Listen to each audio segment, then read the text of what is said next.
Hello student, welcome back to geography class. तो अपने 11th class जो इंग्लिश मीडियम है उसके अंदर जियोग्राफी में चैप्टर 4 जो है स्टार्ट कर चुके हैं, जिसका अपने नाम है distribution of ocean and continent. तो इसके अंदर अपने कॉन्टिनेंट ड्रिफ्ट थ्योरी जो है उसके बारे में अपने कर रहे थे। तो उसके कुछ पॉइंट जो है अपने एविडेंस वगैरह जो है वहां तक कर लिए थे। उसके अपने पॉइंट के अंदर अपने लास्ट जो पॉइंट किया था वो क्या था, डिस्ट्रीब्यूशन ऑफ फॉसिल्स। अब उसके बाद अपनी अगला जो पॉइंट आता है अपना, वो पॉइंट आता है फोर्स फॉर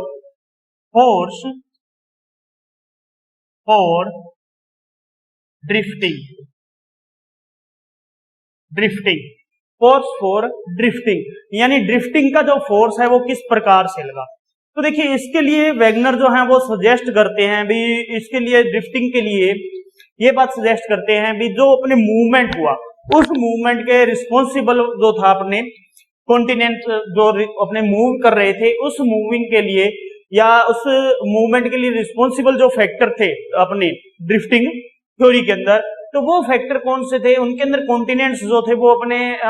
मूव कर रहे थे, तो उनके अंदर टू टाइप के फोर्स जो हैं वो टू टाइप के फोर्स लगे। और वो फोर्स कौन से थे, पहला जो फोर्स था इन्होंने दो टू टाइप के फोर्स बताए, यानी टू टाइप के फोर्स जो हैं इन फोर्स की वजह से, टू टाइप के ये फोर्स जो है इन फोर्स की वजह से क्या हुआ, इसमें कॉन्टिनेंटल ड्रिफ्ट हुआ। और ये फोर्स कौन से थे, पहला था पोल फ्लाइंग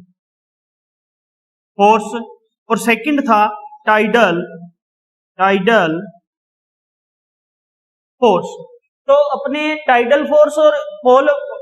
पोल फ्लाइंग फोर्स जो है, ये दोनों फोर्स थे। पोल फ्लाइंग फोर्स जो है ये अपने जो रहता है जुड़ा हुआ या जिससे अपने ये रिलेटेड है, तो ये जो रिलेट है ये है रिलेट्स टू अर्थ रोटेशन, यानी पोल फ्लेयरिंग फोर्स जो है ये अर्थ की जो रोटेशन है उस अर्थ की रोटेशन से अपने क्या है रिलेटेड रहता है। और अपने देखिए अर्थ के बारे में जानते हैं भी, अर्थ जो है वो क्या है, बिल्कुल स्फीयर नहीं है, यानी स्फीयर बिल्कुल गोल इस टाइप की गोल नहीं है, बल्कि वो क्या है,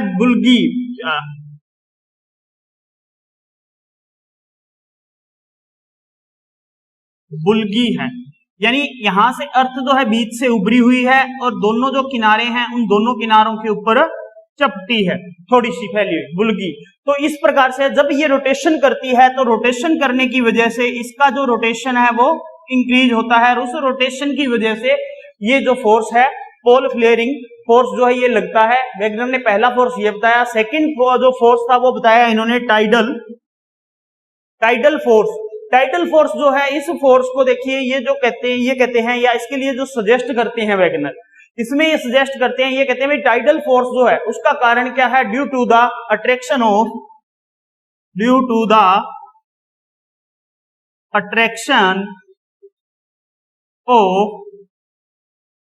मून एंड सन। यानी इसका कारण क्या है, जो टाइडल फोर्स लगता है इसका कारण क्या है, इसका कारण है due to the attraction of moon and sun, यानी मून और सन जो है उसका जो अट्रैक्शन हो रहा है वो अट्रैक्शन क्या कर रहा है, इस फोर्स को मेंटेन कर रहा है, इस फोर्स को अपने बढ़ा रहा है या डेवलप कर रहा है। और जब ये फोर्स अपने डेवलप हो रहा है तो ओशियनिक जो वाटर है उस ओशियनिक वाटर के अंदर क्या है, टाइड्स आते हैं इस अट्रैक्शन की वजह से, यानी मून और सन के अट्रैक्शन की वजह से जो अपने ओशियन है उनके अंदर टाइड्स आते हैं। और जब टाइड्स आते हैं इसी अट्रैक्शन से, तो वैगनर बिलीव करते हैं इस चीज में भी, ये कहते हैं भी वैगनर भी ये जो दीज फोर्सेस जो थे, यानी ये दोनों जो फोर्सेस थे, दीज फोर्सेस जो थे, इन दीज फोर्सेस से क्या हुआ, अपने जो कॉन्टिनेंट थे वो कॉन्टिनेंट के ऊपर इफेक्ट पड़ा, और इफेक्ट पड़ने से ये कॉन्टिनेंट जो है वो एक दूसरे से ड्रिफ्ट होने लग गए। और ये जो अपने अप्लाइड हुए हैं ये लगभग काफी मिलियन ईयर्स जो है बताते हैं, ये कहते हैं काफी मिलियन ईयर्स से ये जो है अप्लाई हुई है बात। और इसी अप्लाई के कारण क्या हुआ, जो कॉन्टिनेंट और ओशियन जो है वो ड्रिफ्ट करने लग गए एक दूसरे से। तो वैगनर तो ये सजेशन देते हैं, लेकिन कुछ साइंटिस्ट हैं, सम साइंटिस्ट जो हैं वो कहते हैं भी ये जो फोर्स वाली बात इन्होंने कही है, फोर्स फॉर ड्रिफ्टिंग की, तो इसके लिए वो अपना मत नहीं देते, वो इसको नहीं मानते या इसको अडेप्ट नहीं कर सके, यानी इसको अनअडेप्ट कर दिया उन्होंने, उन्हें स्वीकार नहीं किया इस बात को वैगनर की। सेकंड इसमें जो बात आती है वो आती है post drift study. Post drift study, post drift study. अब पोस्ट ड्रिफ्ट जो स्टडी है इसके अंदर देखिए सबसे इंटरेस्टेड बात ये है, आपने नोट करने के लायक जो बात है सबसे, वो नोट करने के बाद क्या है, ये बात आती है अभी अपना जो ये फोर्स लगा या ये अपने या कॉन्टिनेंटल जो ड्रिफ्ट है, इस कॉन्टिनेंटल ड्रिफ्ट के अंदर जो फोर्स लगा है वो फोर्स कैसे लगा। और मोस्ट ऑफ जो एविडेंस है वो अपने इसके लिए क्या है कलेक्ट किए गए हैं from the continental areas, continental areas से जो है इसके लिए कलेक्ट किए मोस्ट ऑफ एविडेंस। और उनका जो डिस्ट्रीब्यूशन है वो डिस्ट्रीब्यूशन जो है वो कॉन्टिनेंटल एरियाज में पाया गया। और कुछ फ्लोरा और फ्यूना जो है, कुछ flora and fauna, flora and fauna और डिपोजिट्स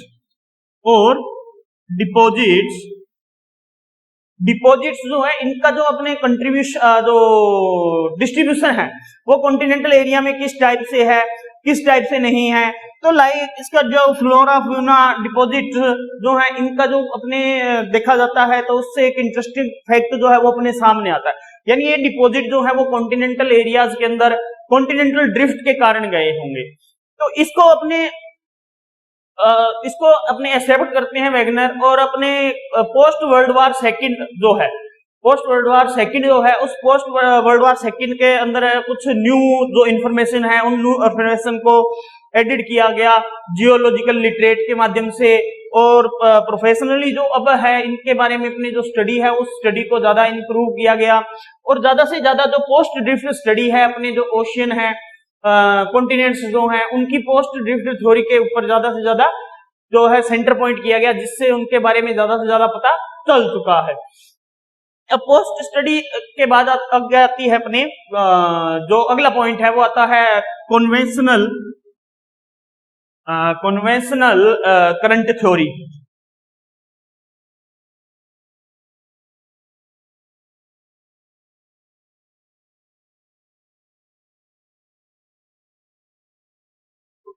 कन्वेंशनल करंट थ्योरी। अब कन्वेंशनल करंट थ्योरी क्या थी, ये देखिए आर्थर होम्स जो थे, आर्थर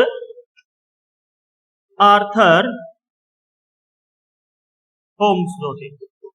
आर्थर होम्स ने 1930 के अंदर जो अपने एक डिस्कस की या एक अपने जो आर्ग्यूमेंट है उस आर्ग्यूमेंट को दिया। और उसके अंदर इन्होंने कहा भी पॉसिबिलिटी जो है अपने पॉसिबिलिटी बनती है इसकी कन्वेक्शन करंट जो अपार्टिंग है जो मेटल के ऊपर प्रोटेक्ट है, यानी कन्वेंशनल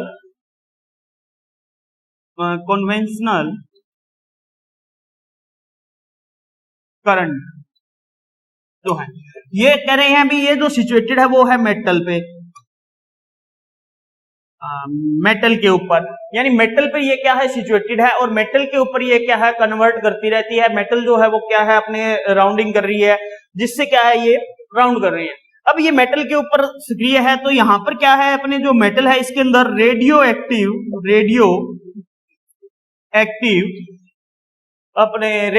जो एलिमेंट्स हैं वो मिलते हैं। रेडियो एक्टिव एलिमेंट्स मिलते हैं। उन एलिमेंट्स के कारण या वो एलिमेंट जो है उनके केस के कारण जो थर्मल डिफरेंसेस पाया जाता है मेटल में, उस थर्मल डिफरेंसेस जो है उसका प्रोटेन करती हैं। और प्रोटेन करके जो अपने कॉन्टिनेंट्स हैं वो कॉन्टिनेंट ड्रिफ्ट जो कर रहे हैं वो इस रेडियो एक्टिव एलिमेंट से, और जो थर्मल डिफरेंसेस है या थर्मल जो एनर्जी है उस थर्मल एनर्जी से मेटल के ऊपर जो अपने सरफेस है वो सरफेस राउंड कर रही है। तो जो होम्स थे, होम्स ने आर्ग्यूमेंट किया विद दैट देयर सर्विस, ये जो that there exist a system of such currents in the certain metal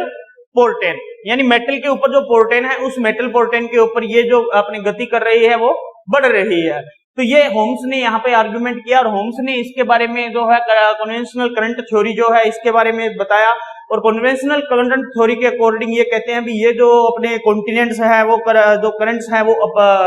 appear की हुई है अभी और मेटल के ऊपर ये चल रही हैं और पॉसिबिलिटी इनकी क्या रहती है, ये रहती है अभी इसके अंदर जो रेडियो एक्टिव एलिमेंट्स हैं और थर्मल एनर्जी जो है वो मेटल को प्रोटेन दे रही है, तो उस प्रोटेन की वजह से अपने ये सारी जो है कंडीशन हो रही है, यानी इसको अपने बोलते हैं संवहन धारा सिद्धांत जो है। कन्वेंशनल करंट थ्योरी के बाद अगली अपनी बात आती है जो वो आती है mapping of the ocean floor. Mapping of the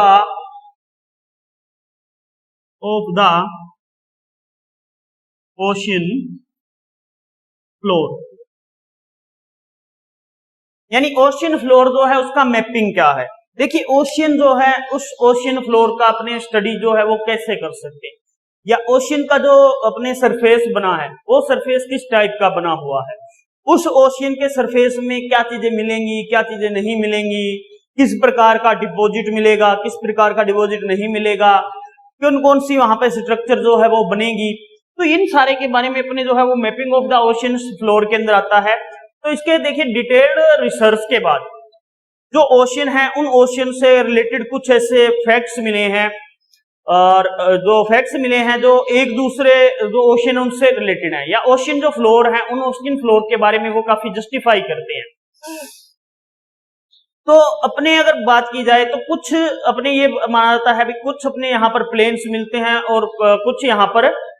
जो रिलीफ है वो रिलीफ मिलती है, प्लेन्स या रिलीफ यहाँ पर मिलते हैं, और जो एक्सपेंडिचर है वो दी जाती है अपने यहाँ पर जो मैपिंग की वो दी जाती है पोस्ट वर्ल्ड वार के बाद। पोस्ट वर्ल्ड वार जो सेकंड है उस पोस्ट वर्ल्ड वार सेकंड का जो पीरियड है उस पीरियड के बाद में जो मैपिंग की गई या जो ओशियन की पिक्चर्स है वो डिटेल्ड रूप में अपने सामने आई। उसके बाद में देखिए जो ओशियन के जो रिलीफ है उन रिलीफ से अपने जो सबमर्जन जो पार्ट हैं ओशियन के उनसे, या जो माउंटेन रेंजेस जो हैं सबमर्ज्ड हो चुकी हैं ओशियन के अंदर, तो उनसे रिलेटेड जो स्टडी है उस स्टडी को ज्यादा महत्व दिया गया, इंपॉर्टेंस दिया गया पोस्ट वर्ल्ड वार सेकंड के बाद। तो उसके बाद में कुछ अपने जैसे मिड अटलांटिक ओशियनिक रिज जो हैं उनके बारे में अपने नॉलेज वगैरह जो है वो प्राप्त की गई या उनको फाउंड किया गया, और एक्टिव टर्म के अंदर जो वोल्केनो करप्शन जो हुआ है उस एक्टिव वोल्केनो करप्शन के बारे में यहाँ पर पता किया गया। तो इस प्रकार से ये मैपिंग जो अपने की गई ओशियन की, उस मैपिंग ओशियन के अंदर बहुत सी ऐसी अपने को नॉलेज जो है वो प्रोवाइड की गई पोस्ट वर्ल्ड वार के बाद में, जिसमें अपने डीप ट्रेंचेज है, माउंटेन रेंजेज हैं और रिलीफ्स हैं ओशियन उनके बारे में, मिड ओशियनिक रिज्स जो हैं उनके बारे में, वोल्केनो करप्शन जो हुआ है एक्टिव उनके बारे में, तो यहाँ पर स्टडी की गई mapping of the ocean floor में। आगे आता है ocean floor, ocean floor configuration, ocean floor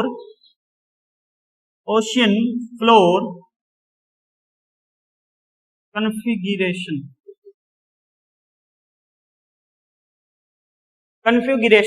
यानी कन्फिगरेशन, इसके अंदर अब ओशियन फ्लोर की बात आएगी तो इस ये जो सेक्शन है इस सेक्शन के अंदर हम लोग जो हैं वो ये बात नोट करते हैं भी कुछ फ्यू थिंग्स जो हैं वो रिलेटेड होती हैं ओशियंस से, कुछ फ्यू थिंग्स जो हैं वो रिलेटेड रहती है ओशियंस से, और वो थिंग्स जो हैं ओशियन से रिलेटेड रहती है वो अपने ओशियन जो फ्लोर है उस ओशियन फ्लोर के ऊपर फ्लोर कन्फिगरेशन जो है उसके बारे में अपने को जानकारी देती है, और कुछ अपने जो है इससे अपने जो अंडरस्टैंड कर सकते हैं भी डिस्ट्रीब्यूशन जो है कॉन्टिनेंट्स का या ओशियंस का, उनके अंदर किस प्रकार का अपने चीजें मिलती हैं। और ओशियन जो फ्लोर है वो ज्यादातर अपने को पता है भी जो सिगमेंटेड होता है, बाय सिगमेंटेड जो मिलता है, इसके अंदर 3 मेजर टाइप की जो अपने कंडीशंस हैं वो देखने को मिलती हैं। 3 मेजर टाइप की जो डिविजन्स हैं उन डिविजन्स के अंदर अपने इसको देख सकते हैं, इसकी स्टडी कर सकते हैं। और ये जो इसके अंदर जो स्टडी की जाती है 3 टाइप की, उसके अंदर इसको डिवाइड किया गया है। एक तो इसमें आता है कॉन्टिनेंटल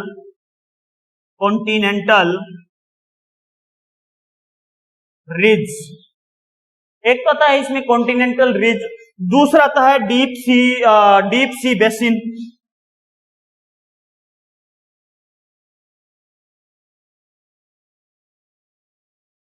डीप सी बेसिन, और थर्ड जो है इसका आ जाता है mid ocean ridge, mid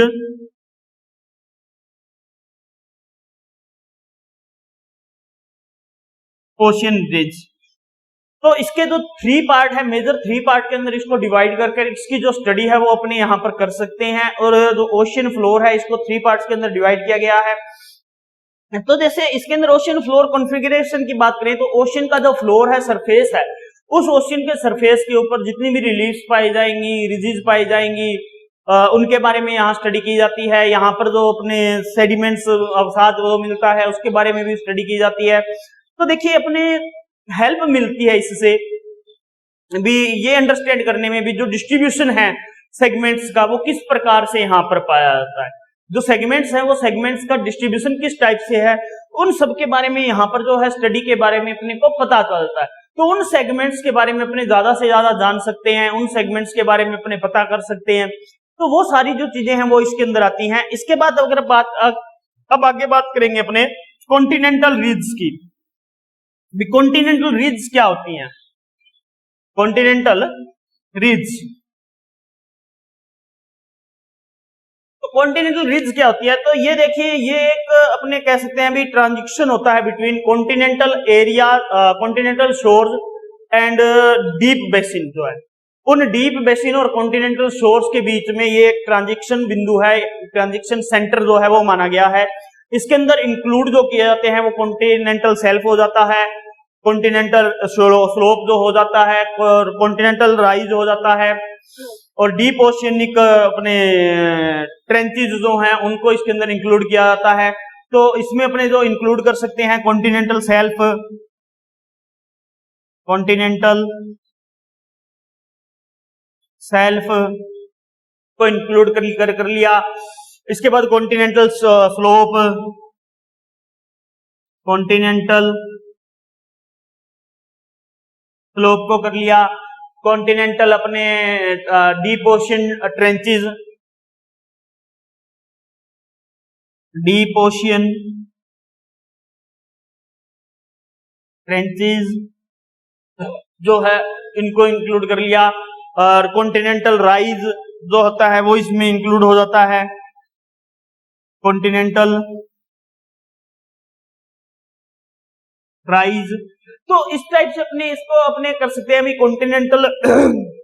sorry ridge नहीं है, मर्जिन्स आएगा यहाँ पे, ये कॉन्टिनेंटल रिज नहीं, कॉन्टिनेंटल मर्जिन्स, कॉन्टिनेंटल मर्जिन्स। तो इस कॉन्टिनेंटल मर्जिन के अंदर देखिए दो these form are transition between continental source and deep oceanic basins. तो ये जो है ट्रांजिशन होता है बिटवीन में कॉन्टिनेंटल सोर्स और डीप ओशियनिक बेसिन्स के अंदर। इनके अंदर जो इंक्लूड किया जाता है, they include continental shelf, continental slope, deep ocean trenches, continental rise, इन सबको इसमें इंक्लूड किया जाता है और इंक्लूड कर इनकी स्टडी की जाती है। इसके अंदर अपने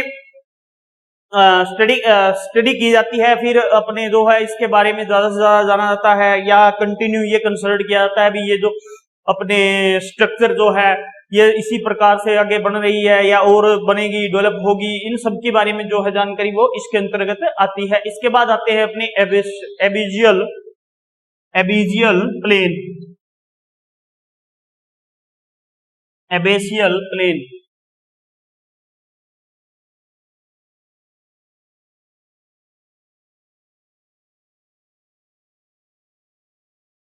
एबेसियल प्लेन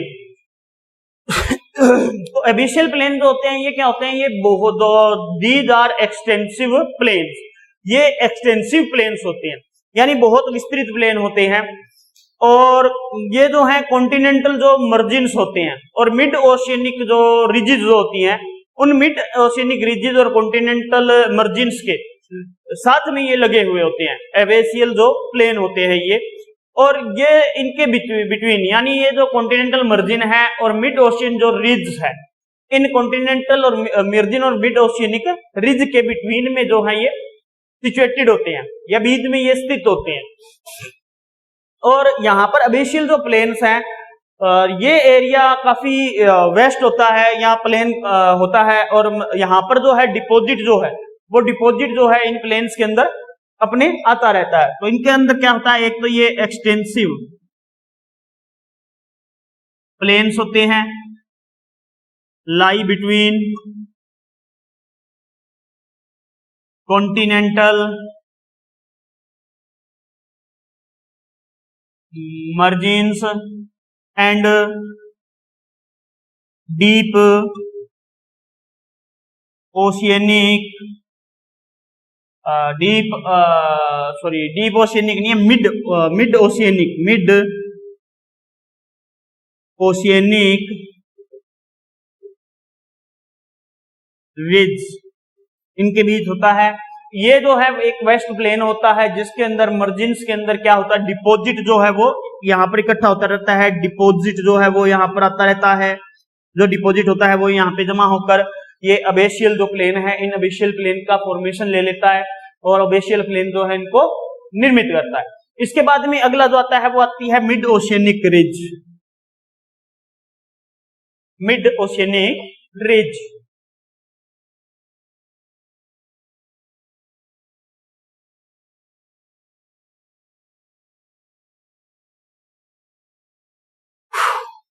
तो देखिए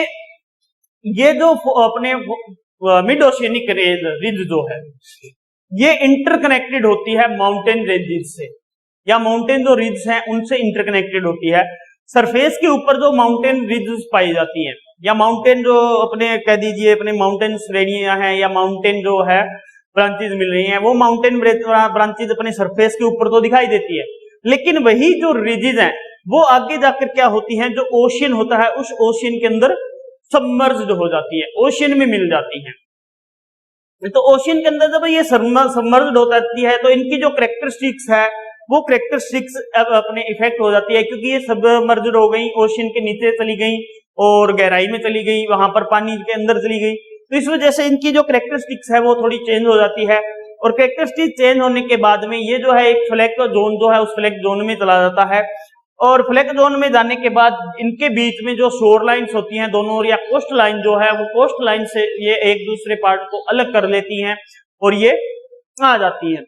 इसी प्रकार अपने देखिए ये जो अपने मिड अटलांटिक जो अपने पढ़ते हैं मिड अटलांटिक रिज, तो मिड अटलांटिक रिज को भी इसी प्रकार का एक पार्ट माना गया है मिड ओशियन रिज का। यानी मिड ओशियन रिज जो है वो क्या है, इस सिस्टम में चली जाती है और क्रेस्ट होते हुए चलती है ये,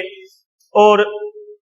अर्थ के ऊपर तो ये शो करेगी, अर्थ के ऊपर तो ये बिल्कुल शो होगी, लेकिन जो जैसे ही ओशियन के अंदर जाएगी इसका जो पार्ट है वो सबमर्ज्ड हो जाएगा, ओशियन के अंदर डूब जाएगा, और ओशियन के अंदर डूब जाने की वजह से ये जो है वहां पर अपने को दिखाई नहीं देगी, ये सिर्फ सरफेस जो है इसका ओशियन के अंदर रहेगा, ऊपर जो है वाटर रहेगा, लेकिन इसकी कैरेक्टरिस्टिक्स जो है वो तो अपने को वहां पर देखने को मिलेगी।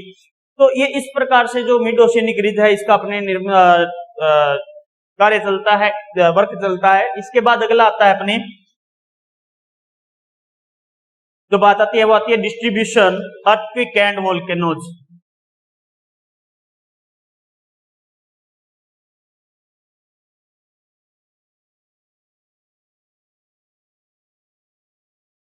And volcanoes, distribution earthquake and volcanoes, volcanoes जो है इनका डिस्ट्रीब्यूशन।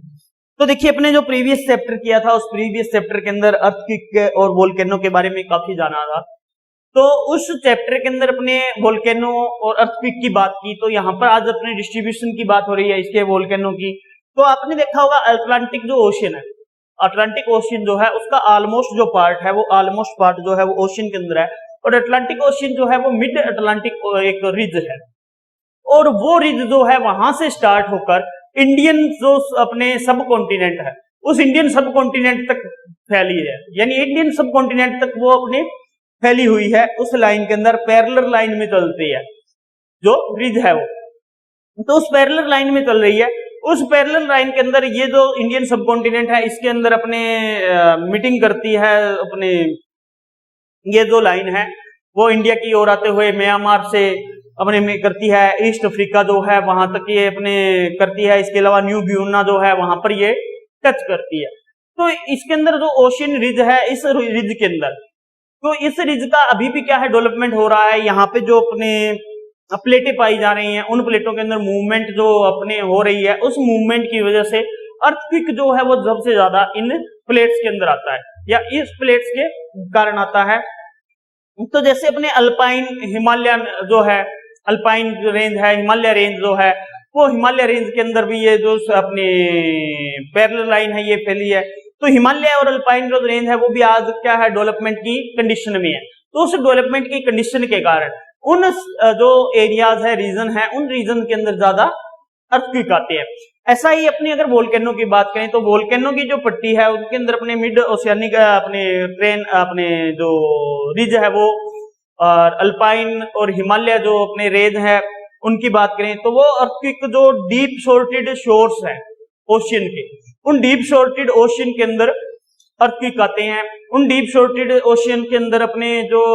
ये डेवलपमेंट का वर्क चल रहा है इनका, या इनकी प्रगति हो रही है अपने, या इनका जो निर्माण हो रहा है स्ट्रक्चर का, उसके कारण अपने वहां पर कुछ अपने वोल्केनोज जो हैं, उन वोल्केनोज का भी इरिप्शन होता है। अब वोल्केनो का इरिप्शन होता है, जैसे अपने पैसिफिक ओशियन की अगर बात करें तो पैसिफिक ओशियन के अंदर जो वोल्केनो है,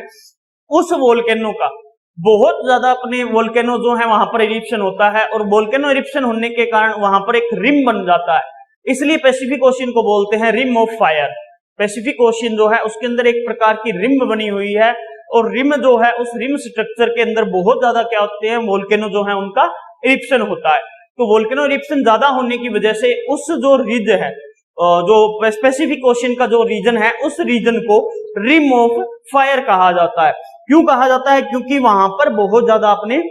वोल्केनो इरिप्शन होता है। तो इस प्रकार से अपने इसका डिस्ट्रीब्यूशन अर्थक्वेक और वोल्केनो जो है इसका भी हो गया। इसके बाद में अगला जो चलता है वो आता है concept of sea floor, concept of sea floor spreading.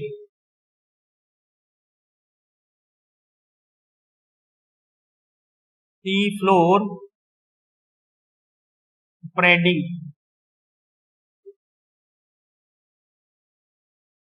Spreading, concept of sea floor spreading, यानी अपने यहां पर ये जो फैक्ट है वो सामने आएगा। अभी वेगनर ने अपने जो था कॉन्टिनेंटल ड्रिफ्ट थ्योरी दी, लेकिन कॉन्टिनेंटल ड्रिफ्ट थ्योरी जो थी वो कॉन्टिनेंटल ड्रिफ्ट थ्योरी अकेली इस इंफॉर्मेशन के लिए अपने उपलब्ध नहीं थी, तो उसके साथ में अपने कन्वेंशनल जो अपने करंट थ्योरी जो है वो भी अपने थ्योरी आई। तो इन दोनों थ्योरियों से अपने कुछ जो फैक्ट्स हैं वो सामने आए। यानी ये जो दोनों थ्योरी थी या कॉन्सेप्ट जो था कॉन्टिनेंटल ड्रिफ्ट थ्योरी का, उससे अपने कुछ आए, और उसकी मैपिंग वगैरह जो की गई, उस मैपिंग के द्वारा कुछ जो फैक्ट्स हैं वो सी फ्लोर स्प्रेडिंग जो है उससे रिलेटेड भी आए। इसके अंदर जो पहला आया उसके अंदर अपने पहली बात ये आती है भी जो मिड ओशियानिक रेंज थी उसके अंदर कुछ वोल्केनोज फटे या इरिप्शन हुआ, जिससे अपने एक ह्यूज एक्सप्लेनेशन हुआ। एक्सप्लेनेशन होने की वजह से जो पार्ट थे वो पार्ट एक दूसरे से अलग हो गए। जो लावा था वो सी का जो सरफेस था उस सी के सरफेस के ऊपर कवर हो गया। सेकंड जो बात आती है वो ये आती है भी जो रॉक्स थी उस सी फ्लोर स्प्रेडिंग की जो रॉक्स थी, उन रॉक्स में क्या हुआ, यहां पर पहला जो पॉइंट है वो ये आता है भी it was released earthquake volcanoes. यानी पहले पॉइंट में क्या हुआ, अर्थक्वेक और वोल्केनो जो था, उन अर्थक्वेक और वोल्केनो का काफी यहां पर इरिप्शन हुआ। इरिप्शन होने की वजह से जो लावा था वो लावा क्या हुआ, जो अपने लावा आया वो लावा सी का जो सरफेस है उस सी के सरफेस के ऊपर कवर हो गया। सेकंड जो पॉइंट आता है उसमें आता है भी अपने जो मिड ओशियन रिज के, जो मिड ओशियन रिज है, मिड अटलांटिक रिज है, अटलांटिक